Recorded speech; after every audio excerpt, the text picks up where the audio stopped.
लोकसभा चुनाव से पहले एक बार फिर किसानों का मुद्दा गरमा गया। हमारे साथ किसान नेता है, राष्ट्रीय अध्यक्ष हैं लोक दल के सुनील सिंह।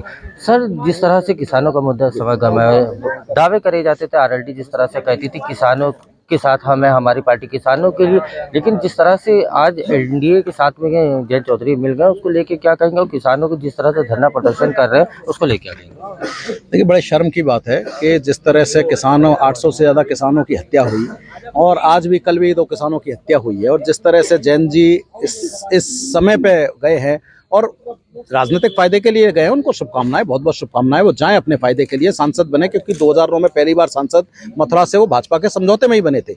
बल्कि भाजपा के नेता कहते थे कि जयंत चौधरी अपने आप लड़के देख लें, कभी अगर मथुरा से दोबारा जीत सके या कहीं से जीत सके, तो वो नहीं बन पाते थे। उनको पता था, तो भाजपा के साथ जाए, उनका नेचुरल अलायंस से हो सकता है बन जाए, कोई दिक्कत नहीं। लेकिन दिक्कत इस बात की है कि वो चौधरी चरण सिंह की तुलना नरेंद्र मोदी जी से कहते हैं और कहते हैं उनकी आइडियोलॉजी नजर आती है। तो दिक्कत जो है कि चौधरी साहब देश के किसानों के मसीहा थे। वो जैन जी के दादा जरूर हो सकते हैं, लेकिन वो लाखों करोड़ों किसानों के मसीहा थे। तो वो ना चौधरी साहब को जैन जी समझ पाए हैं, ना उनकी आइडियोलॉजी को जान पाए हैं, ना समझ पाए हैं। चौधरी साहब वो थे जो इंदिरा जी के साथ चाय पीने नहीं गए, 2.5 साल की प्रधानमंत्री छोड़ दी, लेकिन इंदिरा जी की मांग नहीं मानी। चौधरी साहब वो थे, अगर इंदिरा जी की मांग मानते और कुर्सी के साथ रहते तो 2.5 साल प्रधानमंत्री रहते। कुर्सी को ठोकर मारी थी चौधरी साहब ने।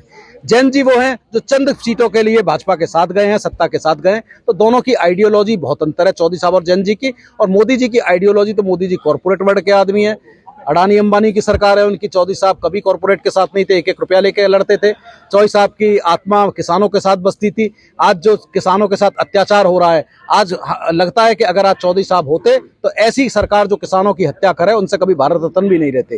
भारत रत्न दिया, उनका बहुत बहुत धन्यवाद, लेकिन वो किसान सरकार नहीं है। और जैन जी गए हैं, ये उनकी अपनी वो है, लेकिन इसका कुछ बदलने वाला इससे नहीं है। सर, चुनाव पर ये बात है, किसान सभी जितनी भी पार्टियां हैं पुरानी, जैसे लोकदल है, राष्ट्रीय लोकदल है, तो कहीं ना कहीं बात करने लगती, किसानों का मुद्दा उठाने लगते। लेकिन लोकदल अगर किसानों के लिए इतना सोच रहा है, किसानों के लिए इतना वो काम करता था, तो किसानों के लिए जो धरना प्रदर्शन चल रहा है सिंधु बॉर्डर पर लगातार, जिस तरह से वहाँ पे विरोध प्रदर्शन हो रहा है, लोकदल उस आवाज को किस तरह से उत्तर प्रदेश में उठाएगा? देखिए, जब पिछली बार किसान आंदोलन हुआ तो लोकदल और हमारा कैंप भी वहां पे लगा था। चूंकि यह राजनीतिक आंदोलन है, पार्टी के नाते नहीं हो सकता, तो पंचायत संगठन के नाते हमारा भी पूरे टाइम कैंप रहा था, 11 महीने। आज भी राजनीतिक आंदोलन है और लोकदल का पूरी तरह समर्थन है उस आंदोलन को, क्योंकि लोकदल का मतलब इस देश का किसान है। किसान को एमएसपी का दाम मिले, किसान अपने पैरों पे खड़ा हो, लोकदल की मांग सालों से रही है।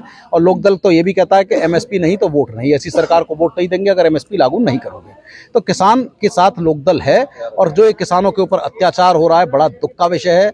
पता नहीं किस तरह की निर्मम सरकारें हो चुकी हैं, जिनकी आत्मा इतनी कठोर हो चुकी है, दिल इतने कठोर हो चुके हैं कि किसान वहाँ बरसात में, जाड़े में, सर्दी में, सूखे में रह रहे हैं। और वो ये नहीं बात कर सकते, अरे आप जाइए बात करिए, उनसे क्या दिक्कत है। और बातचीत करने वाले कौन 3 लोग जा रहे हैं? वो 3 मंत्री जा रहे हैं जिनके हाथ में कुछ नहीं है, वो कुछ कर ही नहीं सकते। वो एक सरकार जबरदस्ती का टाइम खींच रही है। अरे क्यों नहीं देश के गृह मंत्री जाते जाकर उनसे बात करें?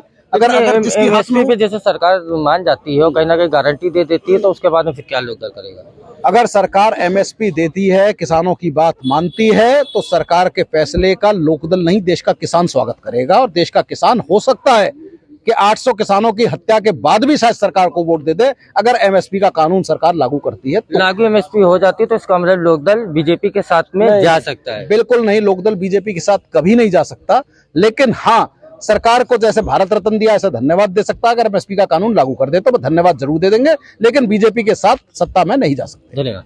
ये थे हमारे साथ लोकदल के राष्ट्रीय अध्यक्ष सुनील सिंह, जिनका साफ तौर पर कहना था कि देखिए, जिस तरह किसानों के साथ में दिल्ली में जिस तरह विरोध प्रदर्शन हो रहा है और एमएसपी की मांग को माना नहीं जा रहा, तो कहीं ना कहीं लोकदल अपनी बात को उत्तर प्रदेश में पूरी तरह से आगे रखेगा। लखनऊ से आईसीएन न्यूज के लिए राशिद आरिफ।